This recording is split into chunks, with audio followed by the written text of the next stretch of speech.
Bismillahirrahmanirrahim. Assalamualaikum warahmatullahi wabarakatuh. Hai teman-teman, gimana kabarnya hari ini? Semoga kalian selalu dalam keadaan sehat ya. Nah, di video kali ini saya ingin membahas tentang latihan soal TKP CPNS part 5 ya. Ini adalah video saya yang kelima.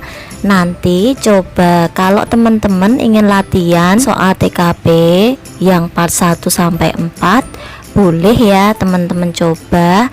Nanti linknya ada di deskripsi video saya ya teman-teman. Nah, sekarang langsung saja kita mulai ya. Dari nomor 1, Johan seringkali melewatkan jadwal kegiatan rapat organisasi. Dia disarankan oleh temannya supaya menggunakan aplikasi pengingat di telepon genggamnya. Johan pun menyadari bahwa ia mudah lupa.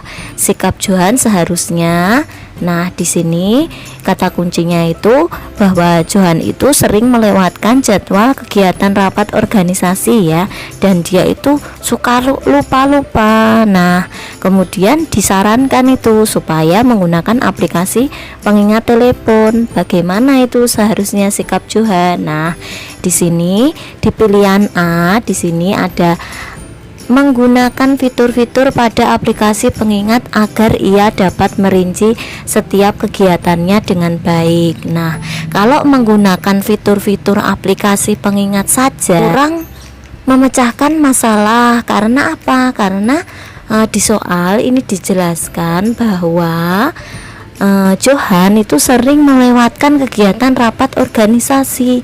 Jadi kalau menggunakan fitur-fitur saja itu kurang solutif ya teman-teman. Jadi langsung dieliminasi. Kalau yang B, merasa lebih nyaman untuk mulai merapikan catatan kegiatan hariannya di buku agenda mingguan. Di sini ada kata merasa lebih nyaman, berarti dia itu ada unsur penolakan terhadap saran yang disampaikan temennya tadi ya, untuk menggunakan aplikasi pengingat. Yang disarankan kan supaya kita mudah dan tidak lupa ya dalam jadwal organisasi. Makanya temennya tadi menyarankan untuk menggunakan aplikasi pengingat karena dia itu merasa nyaman, lebih nyaman dengan caranya sendiri, cara dia sendiri. Jadi seperti itu kan, dia tidak menerima masukan dari orang lain, berarti langsung dieliminasi saja. Kalau yang C, menggunakan aplikasi pengingat untuk membantunya mengatur waktu dalam mengikuti kegiatan organisasi. Nah, di sini jawaban yang benar teman-teman, karena langsung bersifat solutif.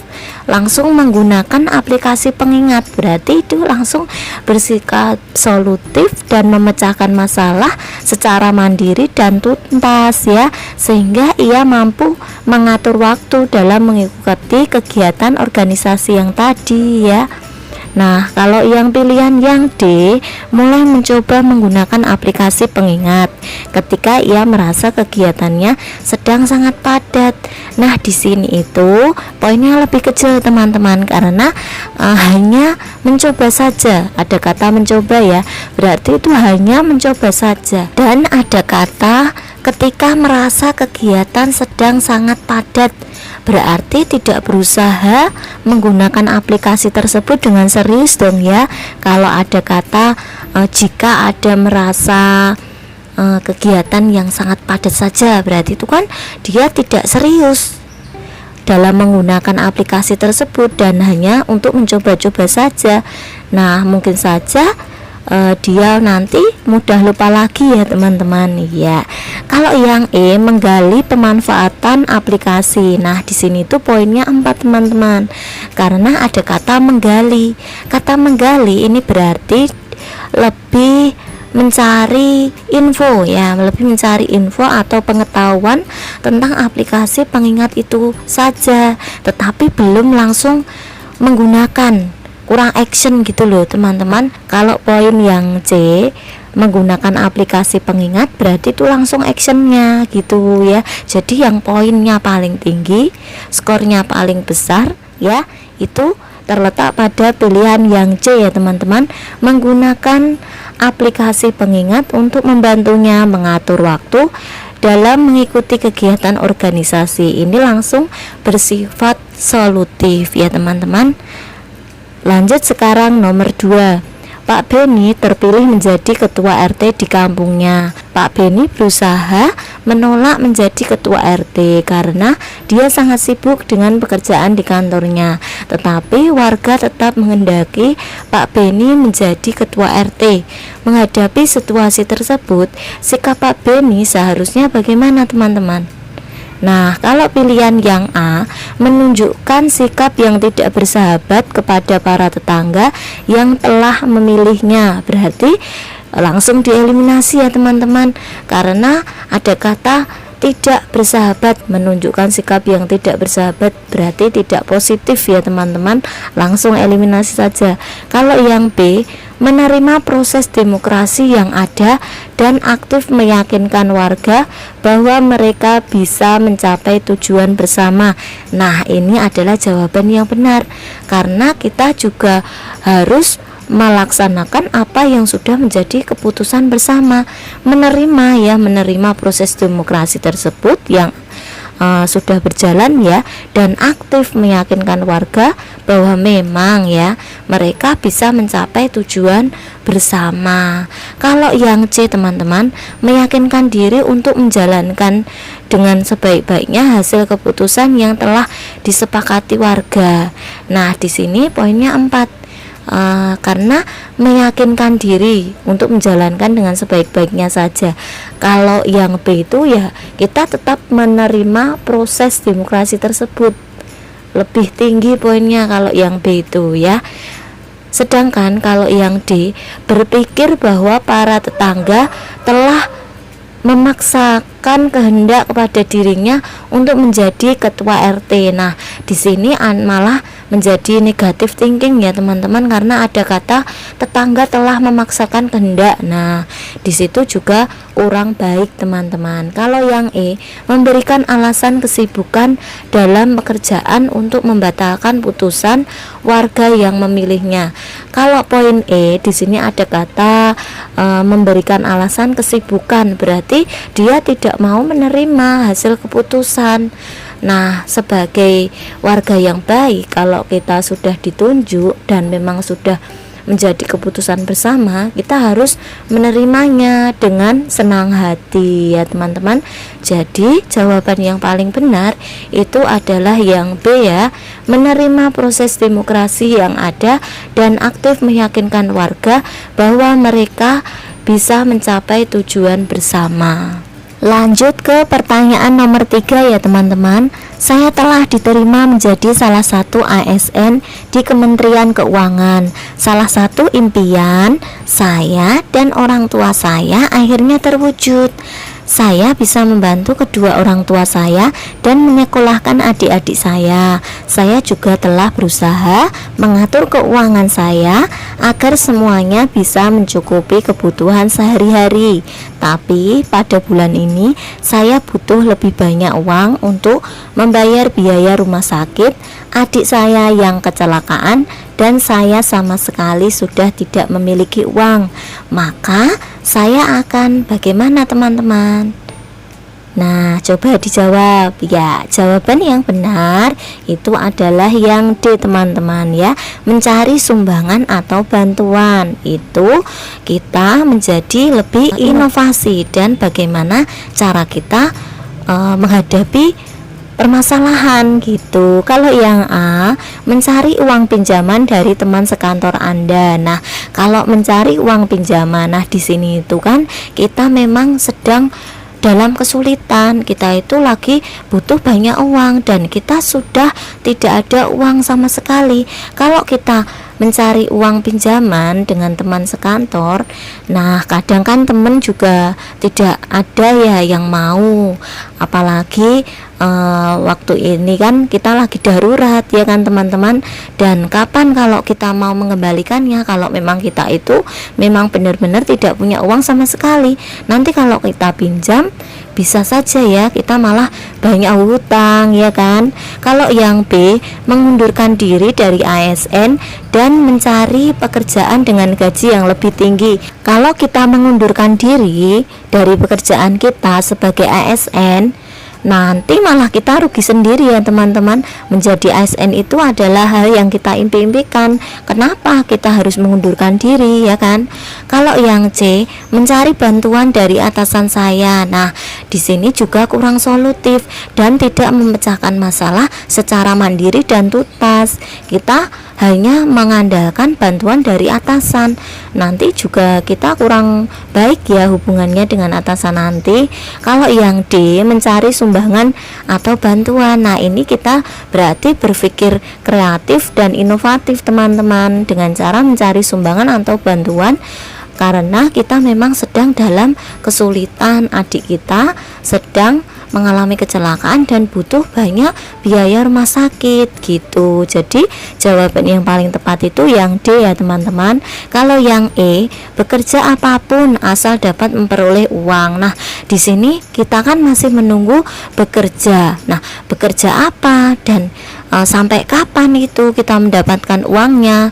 Dari pekerjaan yang kita laksanakan ini kan tidak tahu dan tidak segera mengatasi masalah ini. Kalau yang E, kita kan butuh segera uang itu gitu kan. Nah, sekarang lanjut ke pertanyaan nomor 4. Ketika Anda bersama salah seorang rekan setim Anda melakukan kunjungan ke kantor klien, ada salah satu klien yang tidak profesional, maka Anda akan bagaimana? A. Melaporkan klien tersebut ke pihak yang berwajib. Nah, kalau ini langsung melaporkan, ini malah mengganggu hubungan Anda dengan rekan kerja. Seperti itu ya kan teman-teman. Jadi langsung dieliminasi kalau melaporkan langsung. Kalau yang B, melaporkan klien tersebut kepada atasan Anda, ini juga kurang tepat ya teman-teman. Jadi dieliminasi. Kalau yang C, meminta rekan Anda untuk lebih mahir dalam bernegosiasi dengan klien tersebut.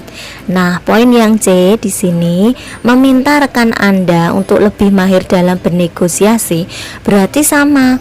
Ini itu kurang memecahkan masalah dengan mandiri gitu, melibatkan orang lain, berarti kan poinnya lebih kecil teman-teman. Kalau yang D, mencoba untuk tidak terlalu kaku dan angkuh dalam menggali informasi dari klien tersebut sehingga ia bisa lebih profesional. Nah, ini jawaban yang paling tepat teman-teman. Memecahkan masalah itu secara mandiri dan tuntas gitu ya teman-teman. Langsung mencoba dan sikap kita itu tidak boleh terlalu kaku dan angkuh dengan klien tersebut. Yang E, mencoba untuk tetap bisa mencari informasi walau Anda harus mengancamnya. Ada kata mengancamnya, langsung dieliminasi ya teman-teman. Ada kata mengancamnya itu kurang positif. Yang paling tepat jawabannya adalah yang D ya. Lanjut sekarang nomor 5. Saat Anda dan teman Anda sedang melakukan pelayanan, tiba-tiba seorang ibu marah-marah karena pelayanan yang tidak sesuai dan memarahi teman Anda sampai menyakiti hatinya. Sikap Anda bagaimana? Kalau yang A, marah dan mengajak teman untuk tidak melayani ibu itu. Nah, kalau ada kata marah dan mengajak teman untuk tidak melayani, langsung dieliminasi karena tidak sesuai dengan kepribadian yang baik. Nah, kalau yang B, menenangkan ibu itu sambil menjelaskan bahwa apa yang dilakukannya menyakiti hati teman saya. Nah, kalau di sini itu kan menenangkan saja dan hanya menjelaskan, kurang memberikan alternatif penyelesaian ya. Kalau yang C, menenangkan ibu itu dan meminta maaf. Kalau di sini sekedar menenangkan dan minta maaf saja, tidak memberikan solusi alternatif penyelesaian masalahnya. Kalau yang D, menenangkan ibu itu lalu mengarahkan ke bagian pelayanan untuk dilayani dengan baik. Nah, di sini itu poinnya paling tinggi karena menenangkan dan mengarahkan ke ibu tadi ke bagian pelayanan untuk dilayani dengan baik, berarti bersifat solutif dan memberikan penyelesaian masalah dengan tuntas. Kalau yang E, diam saja karena tidak ada urusannya dengan saya, langsung jelas dieliminasi karena kita tidak memberikan penyelesaian dan tidak profesional ya, karena hanya diam saja. Jadi jawaban yang paling benar adalah yang D ya, menenangkan ibu itu lalu mengarahkannya ke bagian pelayanan untuk dilayani dengan baik. Soal nomor 6, pimpinan Anda memberikan tugas untuk melakukan koreksi terhadap laporan keuangan beberapa klien yang akan diperiksa. Tugas tersebut diberikan kepada 5 tim yang beranggotakan 3 orang. Tim saya diminta untuk melakukan koreksi terhadap 6 laporan keuangan, sehingga masing-masing dari kami memperoleh 2 laporan untuk dikoreksi. Batasan waktu pengerjaan sampai sore nanti. Tiba-tiba sahabat saya dari divisi lain datang dengan wajah sedih dan sepertinya sedang terkena masalah. Dia ingin mencurahkan isi hatinya kepada saya terkait dengan permasalahan yang sedang ia hadapi. 2 orang teman tim saya sudah dengan senang hati mengizinkan saya pergi untuk menemani sahabat saya. Bahkan mereka juga bersedia untuk mengambil alih pekerjaan saya. Atas kejadian itu, saya bagaimana teman-teman? Nah, kalau di sini itu kita itu sedang ada pekerjaan dan deadline-nya itu, batasan waktunya itu sampai nanti sore. Nah, tiba-tiba itu sahabat teman-teman itu datang dan ingin curhat. Nah, bagaimana itu tanggapan teman-teman? Kalau yang A, melanjutkan pekerjaan saya dan mengajaknya keluar sore hari nanti untuk mendengarkan ceritanya. Nah, ini bisa ya teman-teman. Kalau yang B, dengan sangat menyesal tidak dapat mendengarkan keluh kesahnya. Kalau yang ini dieliminasi teman-teman, karena kita tidak memperdulikan terhadap teman. Ada kata dengan sangat menyesal. Nah, ini juga tidak baik ya teman-teman. Kemudian kalau yang C, mendengarkan ceritanya dengan penuh perhatian saat itu juga, berarti kita tidak profesional teman-teman, karena ingat ya, deadline pengerjaan laporan itu, pekerjaannya itu sampai nanti sore. Jadi teman-teman harus sportif dan profesional mengerjakan apa yang menjadi tugas dari pekerjaan Anda dulu ya teman-teman, jangan langsung mendengarkan ceritanya tadi ya kan. Kalau yang D, meneruskan pekerjaan saya dan tidak memperdulikan keinginan sahabat saya. Nah, kalau seperti ini ya profesional sih, cuma kalau ada kata tidak memperdulikan keinginan sahabat saya, itu tidak baik teman-teman ya. Jadi langsung dieliminasi ada kata tidak memperdulikan seperti itu. Kalau yang E, menanggapi dan mengajaknya keluar untuk memberikan alternatif penyelesaian. Nah, kalau di sini kan langsung menanggapi dan mengajaknya keluar. Ingat teman-teman, kalau di sini itu teman-teman itu sedang dalam bekerja dan ada deadline nanti sore. Jangan meninggalkan tugas pekerjaan begitu saja, itu namanya tidak profesional teman-teman. Jadi langsung dieliminasi. Nah, yang paling benar jawabannya itu yang A ya teman-teman, melanjutkan pekerjaan saya dan mengajaknya keluar sore hari nanti untuk mendengarkan ceritanya. Berarti ini menunjukkan sikap profesional kita ya terhadap pekerjaan kita. Pekerjaan kita jadi cepat selesai sesuai deadline-nya, dan sore harinya setelah selesai pekerjaan kita bisa mendengarkan cerita teman tersebut ya teman-teman. Paham ya? Nah, sekarang lanjut nomor 7. Di kantor Anda beredar kabar bahwa salah seorang rekan Anda menggelapkan uang penjualan bulanan untuk keperluan pribadinya, dan sudah beberapa hari ini rekan tersebut tidak masuk kerja. Kabar ini sangat cepat menyebar ke seluruh karyawan sehingga menjadi buah bibir di kantor Anda. Menurut Anda bagaimana, teman-teman?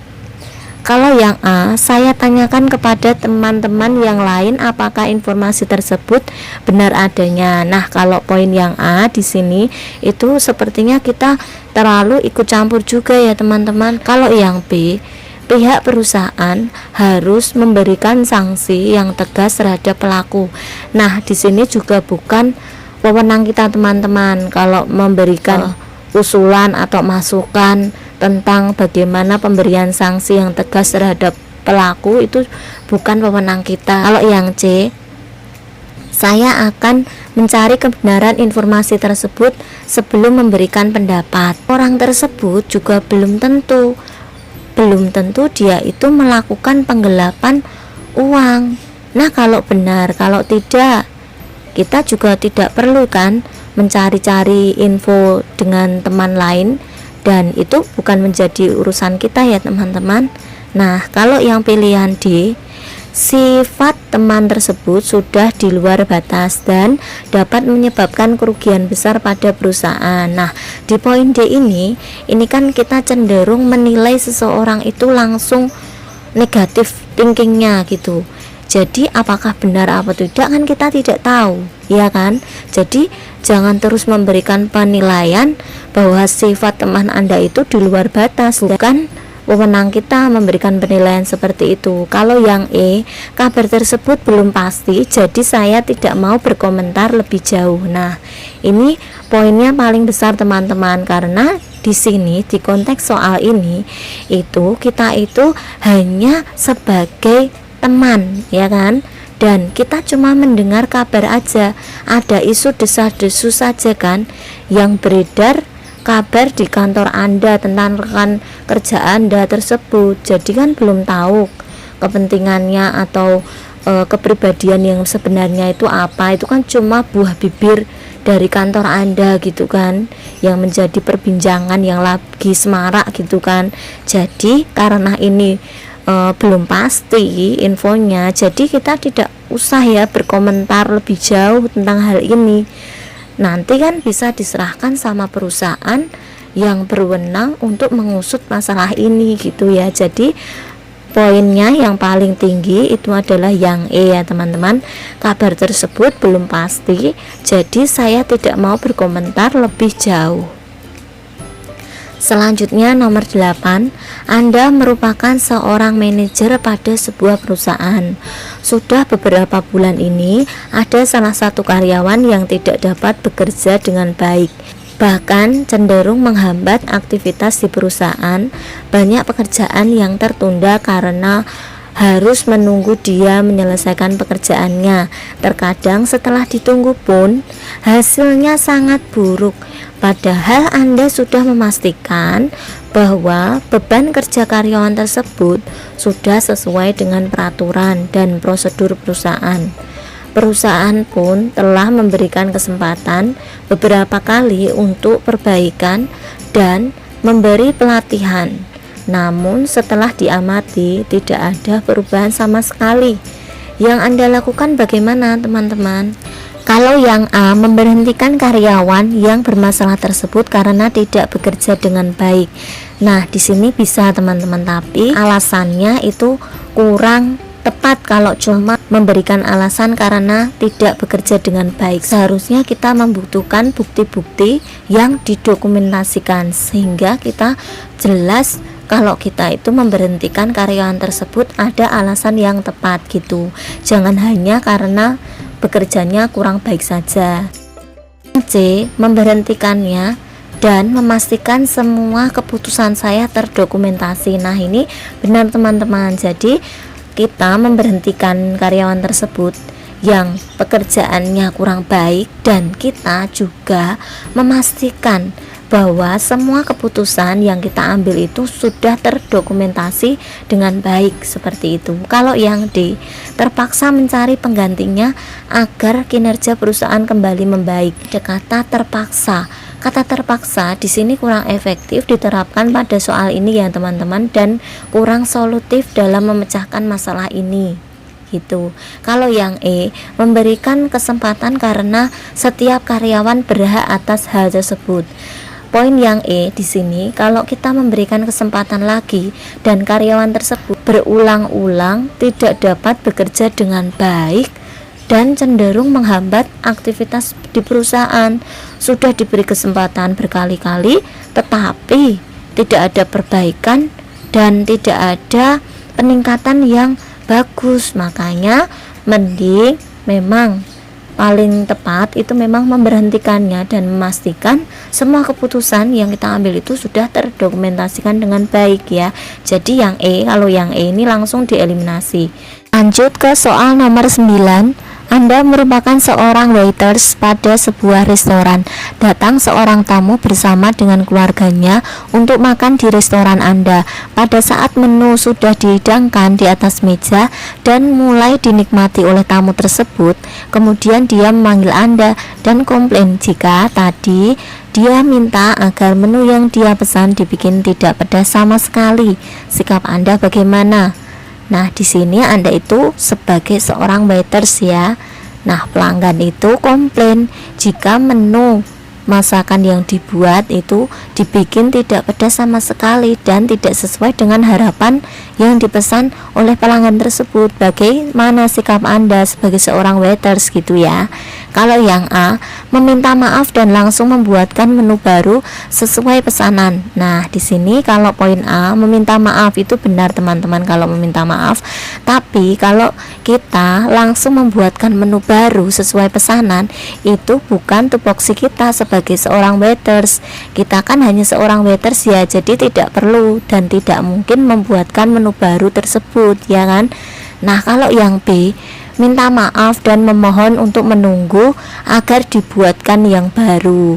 Kalau yang B di sini benar ada kata minta maaf tetapi memohon untuk menunggu. Kalau untuk menunggu dan pelanggan tersebut tidak diberikan kepastian, kalau kita tidak konfirmasi ke bagian belakang di bagian dapur, mana mungkin pelanggan tersebut tahu ya. Kita juga harus menenangkan juga sama pelanggannya tadi ya kan.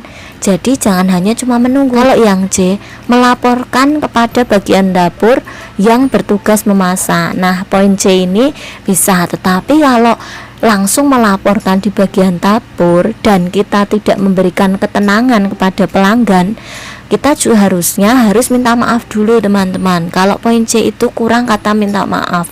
Kita harus minta maaf dulu agar pelanggan tersebut tenang dan nyaman dengan apa yang dilaporkannya itu. Kalau sudah minta maaf kita, berarti kita sudah memberikan pelayanan yang baik juga.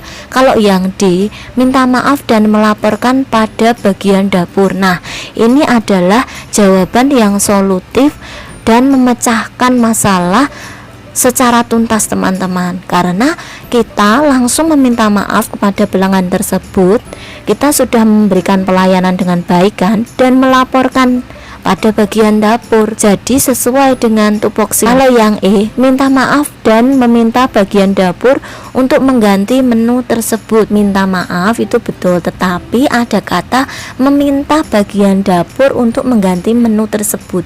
Ini bukan wewenang kita untuk mengatur bagian dapur untuk mengganti menunya, ya kan? Seharusnya kita cukup aja melaporkan saja di bagian dapur tersebut dan minta maaf. Nanti bagian dapur pasti akan mengganti menu yang terbaik dengan cara mengganti menu masakan tersebut sesuai dengan pesanan. Lanjut nomor 10.